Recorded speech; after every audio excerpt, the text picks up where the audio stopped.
दुनिया का जायजा किया जाए, पूरी कायनात का मुताला किया जाए तो मुसलमानों की इज्जतें कहीं नहीं है, मुसलमानों की अजमतें कहीं नहीं है। आप लीबिया का जायजा करें, सीरिया का जायजा करें, फिलिस्तीन का जायजा करें, अफगानिस्तान का जायजा करें या मुल्क हिंदुस्तान का जायजा करें, आज सबसे ज्यादा अगर जलील कोई कौम है तो वो कौम मुस्लिम है। आज सबसे ज्यादा अगर मार कोई कौम खा रही है तो वो कौम मुस्लिम है।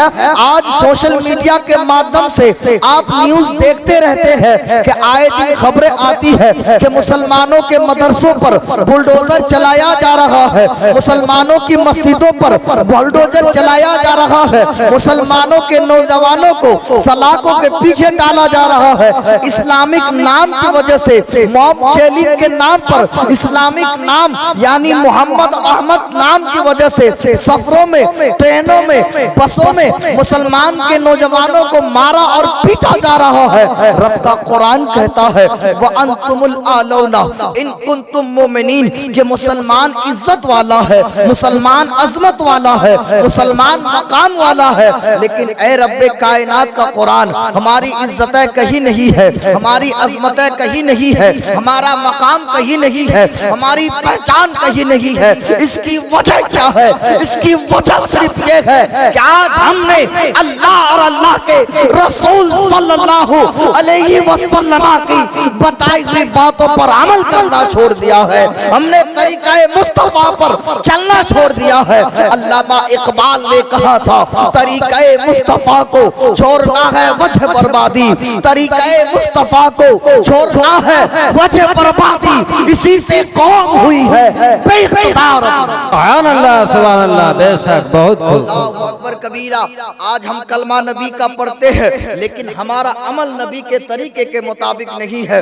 कलमा नबी का पढ़ते हैं, हमारे नौजवानों के हाथ में ताश की पत्तियां है। कलमा नबी का पढ़ते हैं, नौजवानों के हाथों में लॉटरी की टिकट है। कलमा नबी का पढ़ते हैं, नौजवान सुन्नी मुसलमान का 15 साल 22 साल का नौजवान खड़े होकर पेशाब करता हुआ नजर आता है। कलमा नबी का पढ़ते हैं ना हमारा, लेकिन हमारा अमल नबी के तरीके के मुताबिक नहीं है, हमारा चलना मुस्तफा के चलने के मुताबिक नहीं है, हमारा उठना नबी के उठने के मुताबिक नहीं है। ऐ मुसलमानों, अगर चाहते हो कि खोई हुई वकार वापस मिल जाए, खोया हुआ मकाम वापस मिल जाए, तो कलमा जिस नबी का पढ़ते हो उसी नबी की सीरत पे चलो।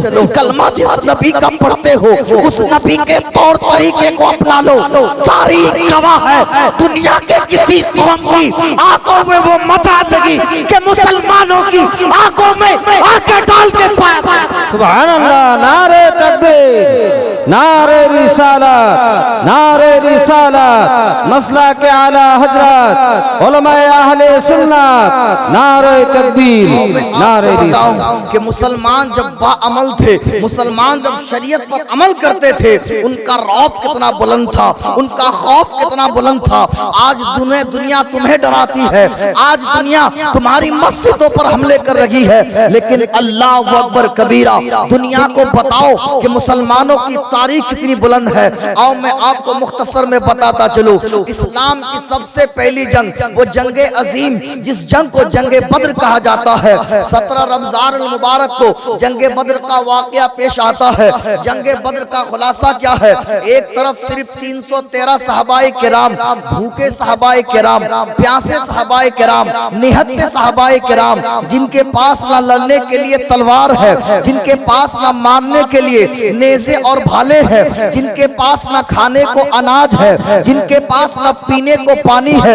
एक तरफ उनके बिलमुकाबिल लड़ने के लिए हजारों की तादाद में कुफ्फार और मुशरिकीन है, जिनके पास खाने को अनाज है, पीने को पानी है, जिनके पास हथियारें हैं, जिनके पास घोड़े हैं। लेकिन तारीख गवाह है, मेरे सरकार ने जब उन 313 जानिसारों को आवाज दिया, ऐ मेरे जानिसारों, तुम्हें इस्लाम की हिफाजत के लिए, तुम्हें एलाए कलिमतुल्लाह के लिए, तुम्हें अल्लाह के दीन की सरबुलंदी के लिए, तुम्हें इस्लाम की हिफाजत के लिए जंगे बद्र में लड़ना है, तो तारीख गवाह है उन 313 जानिसारों ने ये नहीं कहा या रसूल अल्लाह हम तो सिर्फ 313 है, हम तो मुट्ठी भर है, सामने 1000 है, अगर हम 1000 के साथ लड़ेंगे तो मारे जाएंगे, कत्ल कर दिए जाएंगे। अल्लाह अकबर कबीरा। बल्कि उन 300 जानिसार भूखे और प्यासे साहबा ने ये अर्ज किया या रसूल अल्लाह अगर आप दीन के लिए बुलाते हैं, या रसूल अल्लाह अगर आप शरीयत के लिए बुलाते हैं, तो ऐसी एक जाने क्या ऐसी 1000 जाने नामे मोहम्मद पे कुर्बान है कि मोहम्मद से वफा तूने तो हम तेरे हैं, ये जहाँ चीज है क्या लो कलम तेरे। बहुत खूब बेस है कबीरा। वो 313 सहाबाए किराम जब जंगे बद्र की मैदान में उतरे, तारीख गवाह है, एक तरफ सिर्फ 313 सहाबा, भूखे सहाबा, प्यासे सहाबा, निहत्ते सहाबा, एक तरफ हजारों की तादाद में कुफ्फार और मुशरिकीन। अक्ल का तकाजा ये है, एक आदमी अगर 2 आदमी से लड़ाई करे, 2 आदमी जीत हासिल करेगा, 2 आदमी जीतेगा, एक आदमी हार जाएगा। लेकिन अल्लाह अकबर कबीरा, मैं आपको बताना ये चाहता हूँ कि अगर अमल शरीयत पर हो, अगर अल्लाह का खौफ दिल में हो, रसूलुल्लाह की मोहब्बत हो, तो बाजुओं में ताकत और कुव्वत कहाँ से आती है। अल-हासिल जंगे बद्र का वाकया पेश आता है। हजरत अबू बकर सिद्दीक रज़ी अल्लाह ताला अन्हु इरशाद फरमाते हैं कि रात के तीसरे पहर का वक्त है और जंगे बद्र के मैदान में खेमा डाला है। मैं खेमे में गया तो मैंने देखा मुस्तफा करीम रो रहे हैं। सरकार अपने माथे को सजदे में रख करके दुआएं मांग रहे हैं और गिर गिरा कर रो रहे हैं, ऐ रब्बे कायनात, मेरी जो तबलीग की कमाई है वो पूरी तबलीग की कमाई ये 313 है। मौला मैं इसे जंगे बद्र में ले आया हूँ, अगर ये शहीद हो गए, मौला अगर ये मारे गए, रब्बे कायनात अगर ये कत्ल कर दिए गए, तो सुबह कयामत तक तेरे नाम लेने वाला कोई बचेगा नहीं। मौला इनकी बाजुओं में ताकत अता फरमा, मौला इनकी बाजुओं में कुव्वत अता फरमा। हजरत अबू बकर सिद्दीक फरमाते हैं, मैंने अर्ज किया या रसूल अल्लाह या हबीब अल्लाह, आप अपने सरे अनवर को सजदे से उठा लीजिए, अल्लाह जरूर हमारी मदद फरमाएगा, फतह हमें हासिल होगी, जीत हमें हासिल होगी।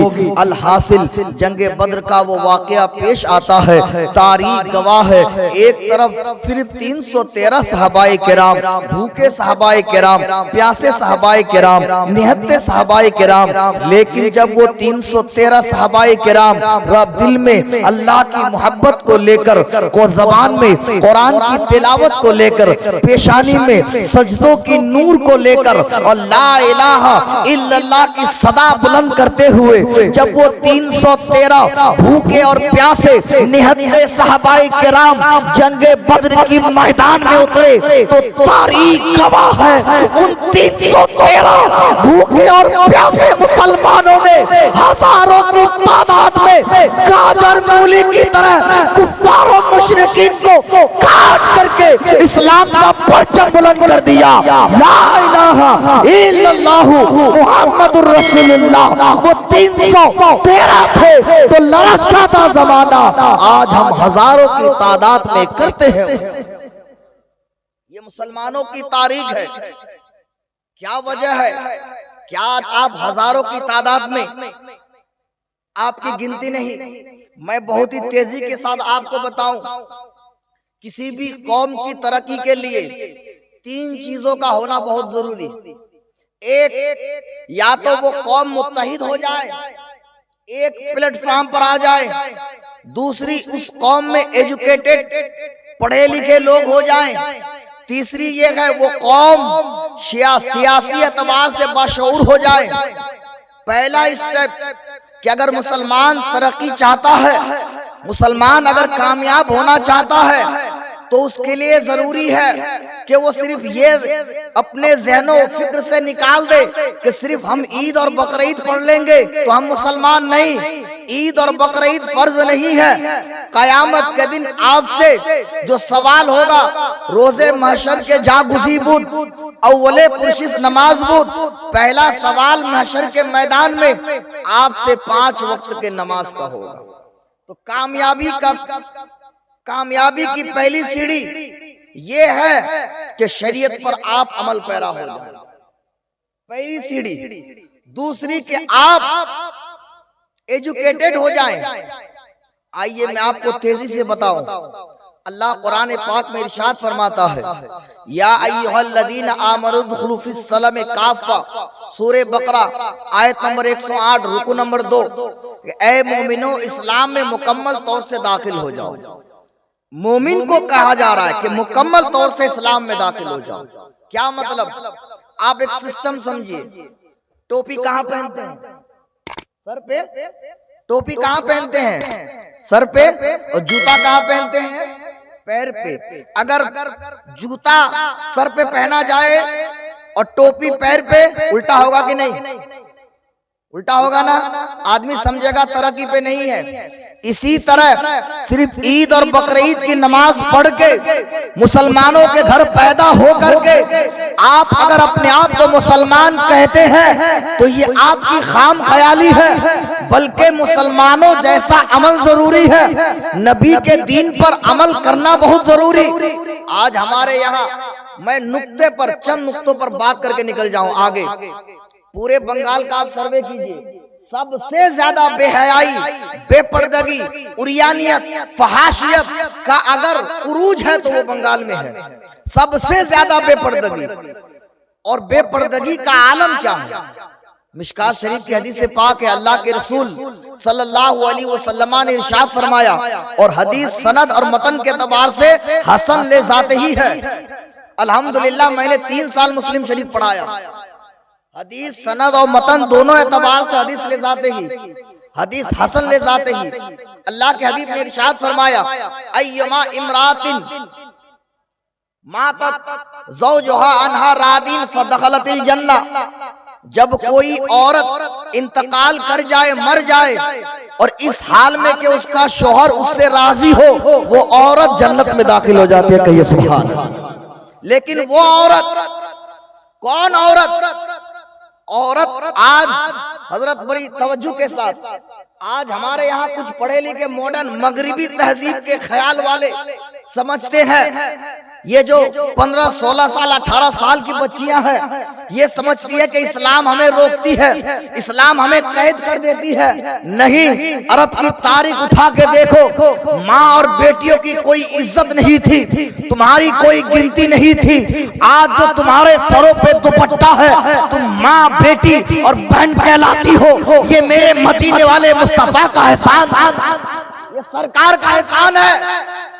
वरना अरब की तारीख उठा के देख लो, आज मगरबी कल्चर और मगरबी तहजीब में आकर कहती है हमें बन संवरने से मना किया गया। नहीं, औरत को बनने संवरने का हुक्म है, लेकिन कब? शरीयत को देखिए, औरत बन संवर के सज धज के रहे, किसके लिए? तो इस इंतजार में कि मेरा शौहर आए और मुझे देखे। औरत अगर बन संवर के घर में रहे ताकि उसका शौहर आकर उसे देखे और खुश हो, अल्लाह के रसूल फरमाते हैं उसे सवाब मिलेगा। लेकिन इसका उल्टा हो रहा है, औरत बन सवर के सज धज के जाती है बाजार, औरत बन सवर के सज धज के जाती है स्कूल और कॉलेज।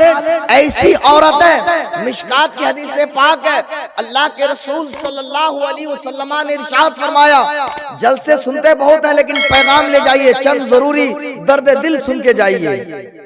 अल्लाह के रसूल सल्लल्लाहु अलैहि वसल्लम ने इरशाद फरमाया, इन्नमल मरअतु, बेशक औरत, तुकबिलु फी सूरतिन शैतान व तुदबिरु फी सूरतिन शैतान, के बेशक औरत ये शैतान की सूरत में बाहर निकलती है और शैतान की सूरत में।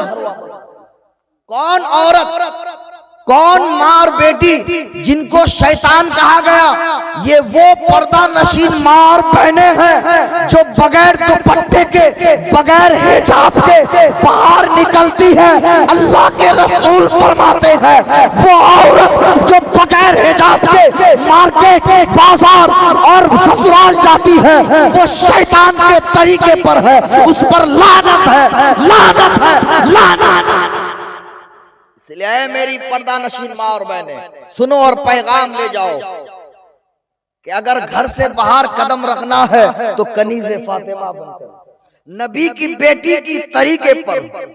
और मैं एक पैगाम मेरी पर्दा नशीन माँ और बहनों को देता हूँ, ऐ मेरी पर्दा नशीन माँ और बहनें, जब तुम हामिला से हो, जब तुम प्रेग्नेंट हो, जब तुम्हारे पेट में बच्चा हो, तो तुम्हारा तरीका फातिमा तुम ज़हरा जैसा तरीका हो। तुम चलो तो फातिमा के तरीके पर चलो, तुम सो तो फातिमा के तरीके पर सो, तुम खाओ तो फातिमा के तरीके पर खाओ, तुम फॉलो करो तो किसी फिल्मी एक्ट्रेस को नहीं, किसी क्रिकेटर को नहीं, बल्कि नबी की बेटी फातिमा को मैं दावे से कहता हूँ, जब तुम नबी की बेटी फातिमा की सीरत पे चलोगी तो आने वाला तुम्हारे पेट में जो बच्चा पैदा होगा, मैं दावे से कहता हूँ वो बच्चा गौसे आज़म का गुलाम पैदा होगा, वो बच्चा गरीब नवाज का गुलाम पैदा होगा।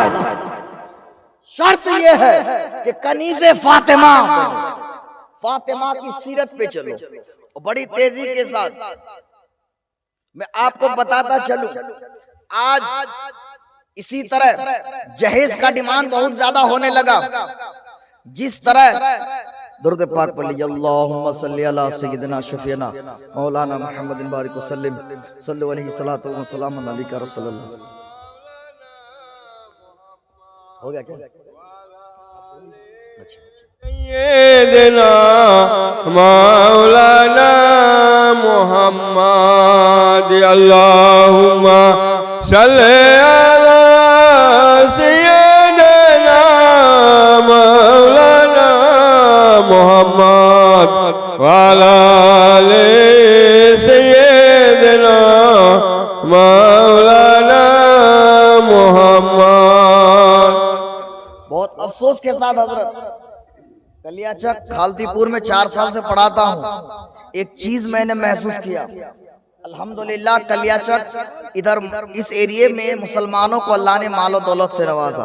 आपने स्कूल भी बनाया, स्कूल का फाउंडर मालिक मुसलमान, लेकिन जब स्कूल के फंक्शन में, स्कूल के किसी प्रोग्रामों में देखा जाता है कि हमारे मुसलमान बच्चियों को फिल्म के गाने लगाकर बच्ची की सर पे दुपट्टा और उसे डांस करवाया जा रहा है, फिर मुसलमान स्कूल के ऑनर का फायदा क्या हुआ?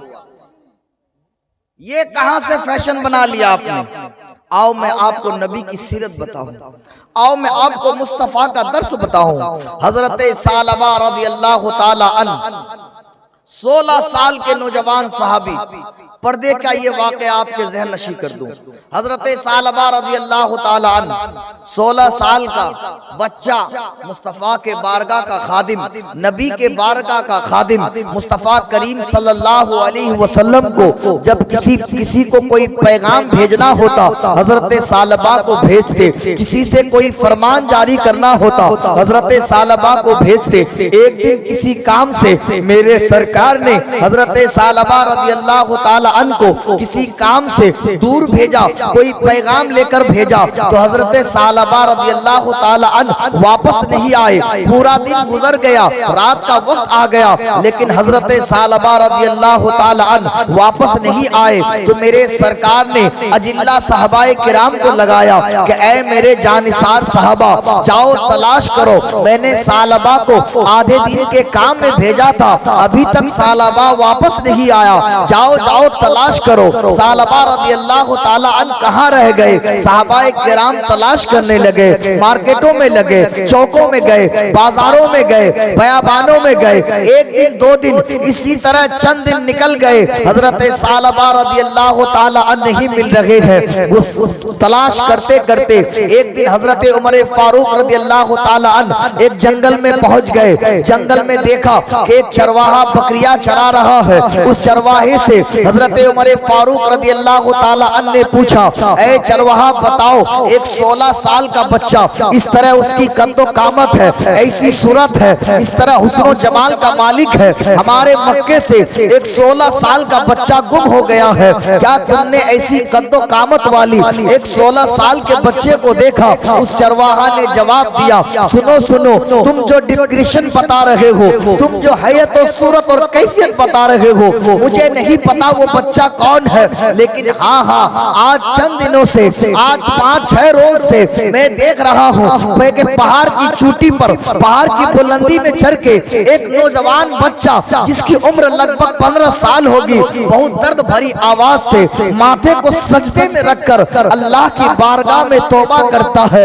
अल्लाह की बारगाह में रो रो करके माफिया मांगता है। मुझे नहीं पता उसने कौन सा गुनाह किया, लेकिन वो इस दर्द से रोता है ना कि उसकी दर्द भरी आवाज से मेरी बकरियों ने चरना भूल गया, मेरी बकरियों ने घास खाना छोड़ दिया। अल्लाह अकबर कबीरा। हजरत उमर फारूक रज़ी अल्लाह ताला अन्हु समझ जाते हैं ये कोई और नहीं, ये सालबा होंगे। सालबा को पकड़ते हैं, सालबा को कहते हैं चलो तुम्हें मदीने वाला मुस्तफा ने याद किया। हजरत सालबा कहते हैं मैं इस बयाबान में आकर, मैं इस पहाड़ की चोटी पे आकर इसलिए रो रहा हूँ, इसलिए अल्लाह की बारगाह में माफिया मांग रहा हूँ कि मदीने वाले मुस्तफा ने मुझे किसी काम से बाहर भेजा था, मैं रास्ते से चल रहा था, मेरी नजर एक हम्माम पे पड़ती है, एक गुस्ल खाने में पड़ती है। आज की तरह उस वक्त गुस्ल खाने का तस्वुर नहीं था। उस वक्त लोग जब अरब की सरजमीन पर लोग जब नहाते थे तो हम्माम का इस्तेमाल करते थे, यानी पर्दा लटका करके औरतें नहाया करती थी। पर्दा लटका हुआ था, एक गैर महरम औरत नहा रही थी, हवा की झोंक आती है, पर्दा उठ जाता है, हजरत सालबा की नजर उस गैर महरम औरत पर पड़ जाती है। हजरत सालबा को अफसोस होता है कि मैं मदीने वाले मुस्तफा का गुलाम हूँ, मैं सरकारे मदीने का मानने वाला हूँ, मैं मुस्तफा करीम का मुस्तफा करीम का उम्मती हूँ, मैं सरकार की सुन्नतों पे चलने वाला हूँ। दूसरी नजर गैर महरम औरत को देखना हराम है, इस्लाम ने मना फरमाया, लेकिन आज मेरे ने क्या किया, आज मैंने दूसरी मर्तबा देखा, जबकि इस्लाम ने दूसरी निगाह से हराम करार दिया, मदीने वाले मुस्तफा ने मना फरमाया। एक मर्तबा जब किसी गैर महरम औरत को हजरत सालबा ने देखा तो इस कदर नदामत हुई, इस कदर शर्मिंदगी हुई और अपने आप को इस कदर सजा देने लगे कि पहाड़ की चोटियों में जाकर रोने लगे, क्रिया वो सारी करने लगे।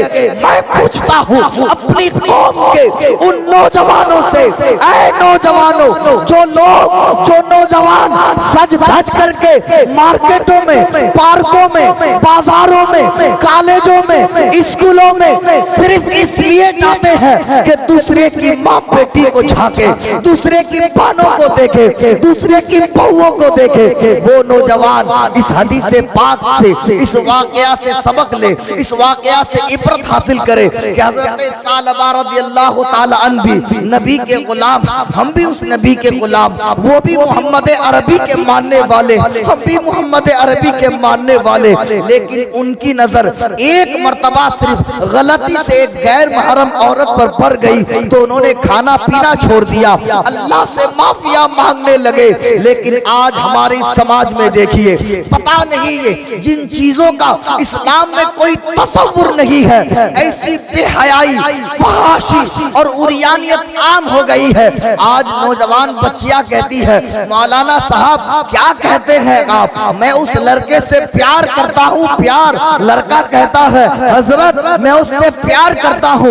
वैलेंटाइन डे मनाते हैं, लव डे मनाते हैं, रोज डे मनाते हैं। अल्लाह अकबर कबीरा। ऐ मेरी कौम के नौजवान बच्चे और बच्चियां, इस्लाम में ऐसी मोहब्बत की कोई इजाजत नहीं है जिसे तुम प्यार कहते हो। इस्लाम से नाजायज और हराम कहता है, हराम है, हराम है, हराम है। या रसूल अल्लाह, फसी, तालीमाते फसी, खानदाने फसी, नाराए तकबीर, नाराए इसलिए उन तस्वुरात को ज़हन से निकाल दीजिए। आप वैलेंटाइन डे मनाते हैं, आप बर्थडे मनाते हैं, इन चीजों को अपनी समाज से दूर कीजिए और हकीकी मानों में नबी के तरीके पर आ जाइए। कुरान ने कहा मा आताकुमुर रसूलो फखुदूहु व मा नहाकुम अन्हु फंतहु। रसूल जो दे उसे ले लो, कामयाब हो जाओगे।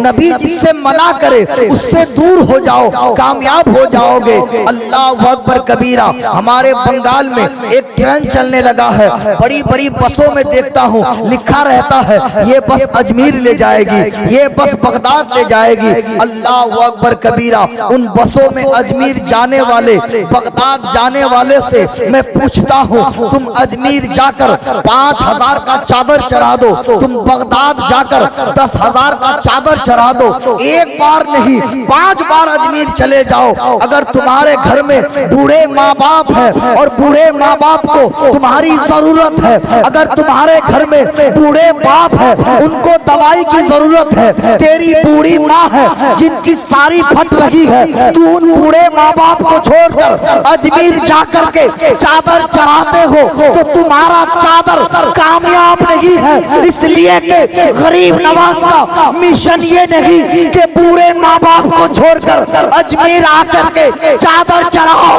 बल्कि गरीब नवाज के अजमेर के ख्वाजा का मिशन ये है अगर पूरे माँ बाप जिंदा है उन्हें राजी करके अल्लाह और अल्लाह के रसूल को। नारे तकबीर, नारे रिसालत, मसलके आला हजरतुल अल्लामा मौलाना मुफ्ती गुलाम मुस्तफा मिसबाही।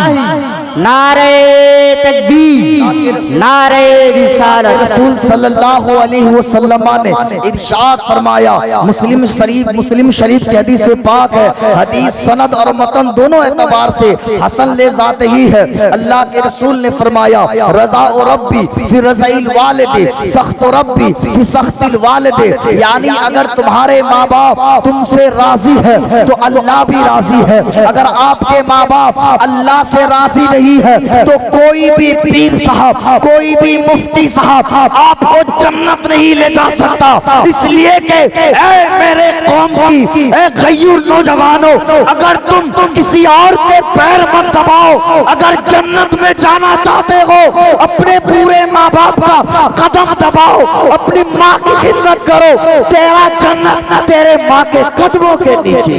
सुभान अल्लाह, सुभान अल्लाह, वाह अल्हम्दुलिल्लाह।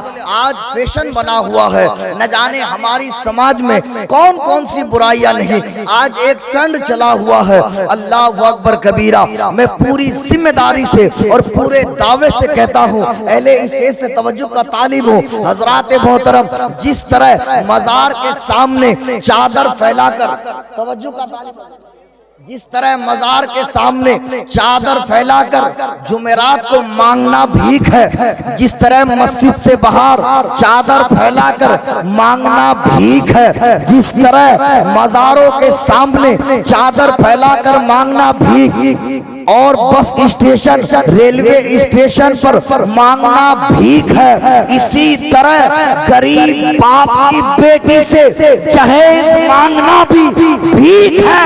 वो आदमी, वो नौजवान जो अपने आप को बड़ा कहता है और गरीब बाप की बेटी से जहेज लेता है, हकीकत में वो नौजवान नहीं, वो फकीर है, वो हिजड़ा।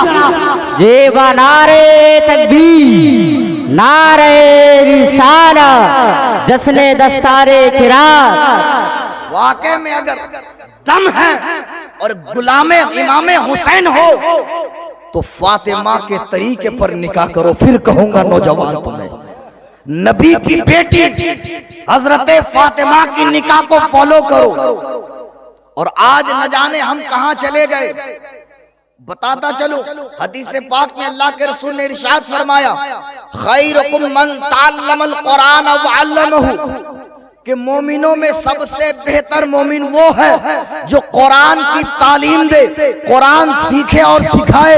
तो पता ये चला सबसे बेहतर मोमिन मुफ्ती अबुल कलाम आजाद, सबसे बेहतर मोमिन इस मदरसे के मुदर्रिसीन जिन्होंने 11 बच्चे को पढ़ा करके कुरान पाक का कारी बना दिया।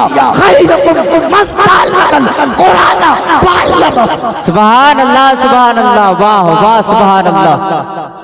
सबसे बेहतरीन पढ़ाओ। जी जी, वाह हक है। इसलिए इन मुदर्रिसीन की इज्जत कीजिए, इन मुदर्रिसीन को पहचानिए। ये कोई छोटी मोटी हस्ती नहीं, मुफ्ती अबुल कलाम पूरे बंगाल में जिनका शोहरा है, पूरे बंगाल में मुहिब्बे गिरामी का। और मैं खुद एक मुदर्रिस हूं, तो मुदर्रिस किन मुश्किलात को झेलता है मुझसे बेहतर कौन जाने। इसीलिए इन मुदर्रिसीन को याद रखिए, इनसे मोहब्बत रखिए। और औलमा की खिदमत हर एक के नसीब में नहीं है। औलमा की सोहबत में बैठना, नेक नियत से औलमा की सोहबत में बैठना भी इबादत है। औलमा की सोहबत में नेक नियत से बैठना भी इबादत है। लेकिन आज हमारे यहाँ मॉडर्न चला आया, पता नहीं कहां कहां से ये बुरी रस्म है जिसका इस्लाम में कोई तसव्वुर नहीं।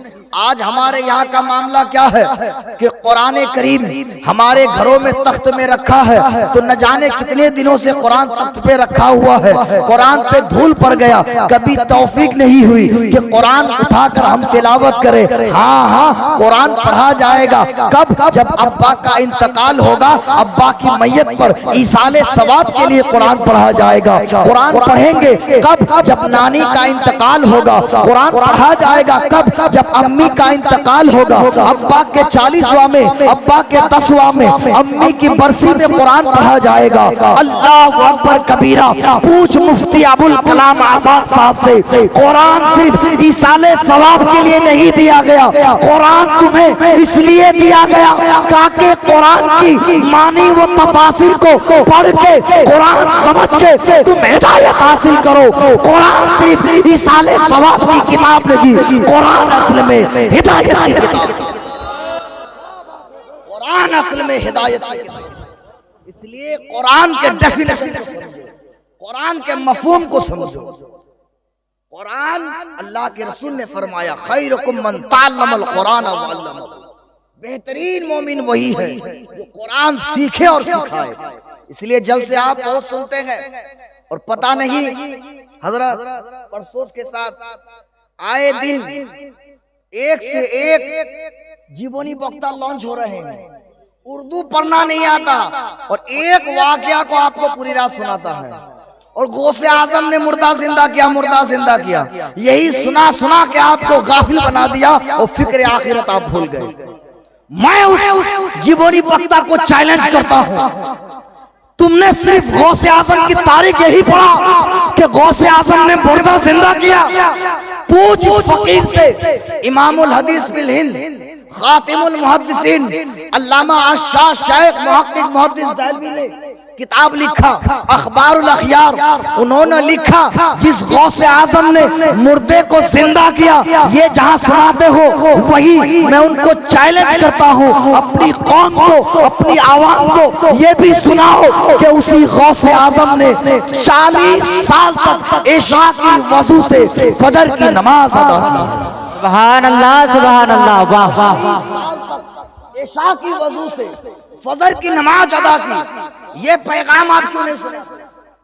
सिर्फ मुर्दा जिंदा किया, ये आपको याद है? और 40 साल तक सरकार गौसे आजम ने जो मुर्दे को जिंदा किया, ईशा की नमाज से फजर की नमाज अदा की, ये आप कौम को क्यों नहीं सुनाए ताकि हमारी कौम बेदार हो कि हमें नमाज पढ़ना।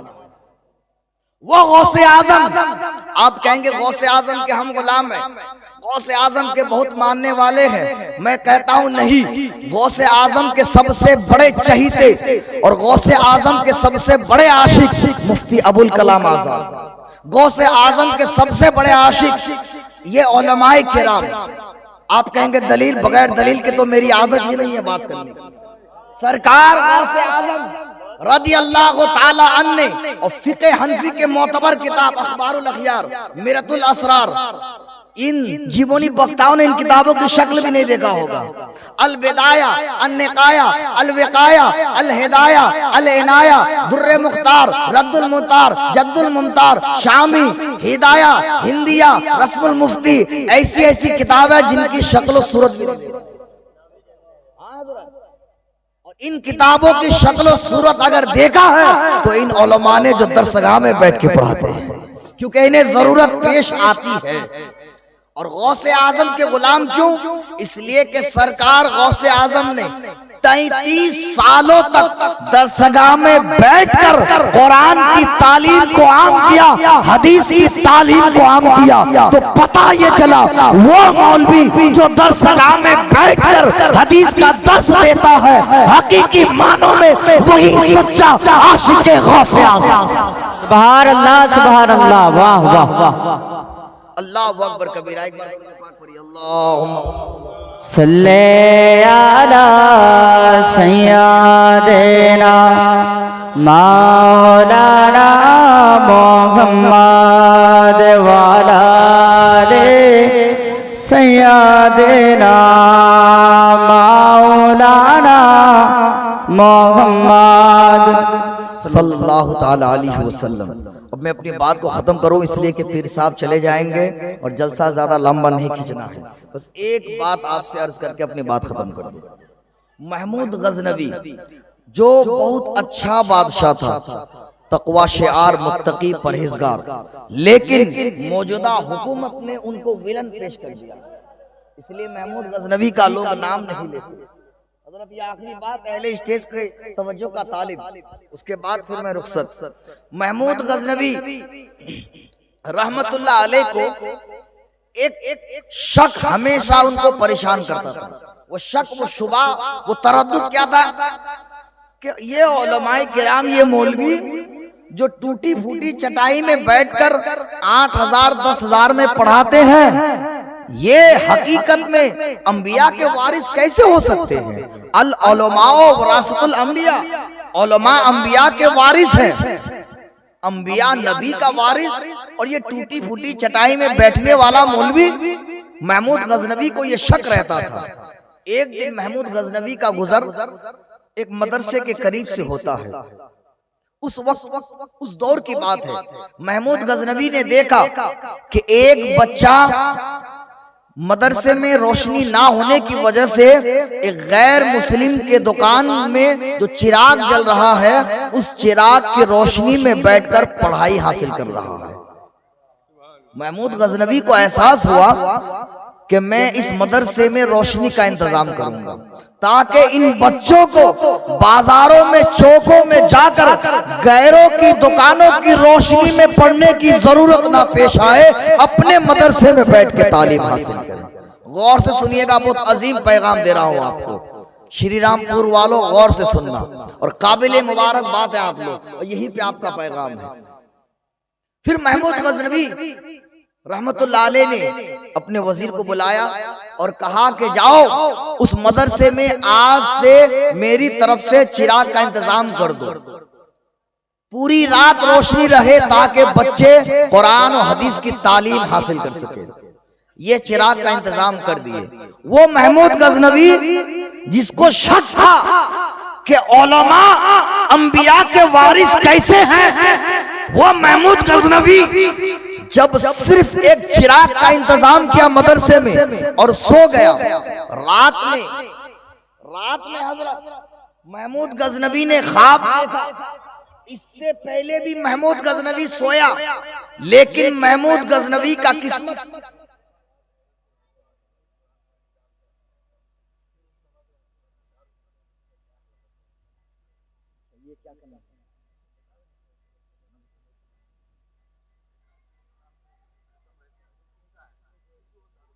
गुनाह है बहुत। अच्छा बोल देता हूँ। हमारे ये नौजवान भाई हैं, इनका बड़ा अच्छा सवाल है कि जो कुरान शरीफ जानता है, कुरान शरीफ पढ़ता भी है, लेकिन वो शराब पीता है। वक्त कम है वरना मैं शराब पे भी बोलता। तो ऐसा आदमी बहुत सख्त गुनहगार है, इसलिए कि वो शरीयत को जानकर गुनाह कर रहा है और जानकर जब हराम का इर्तिकाब करे तो वो बहुत बड़ा गुनहगार है। इसलिए उस आदमी को सच्चे दिल से तौबा करने की जरूरत है और अल्लाह की बारगाह में माफिया मांगने की जरूरत है और सदका करने की जरूरत है। अल्लाह के, आइए मैं अपनी बात को खत्म करूं।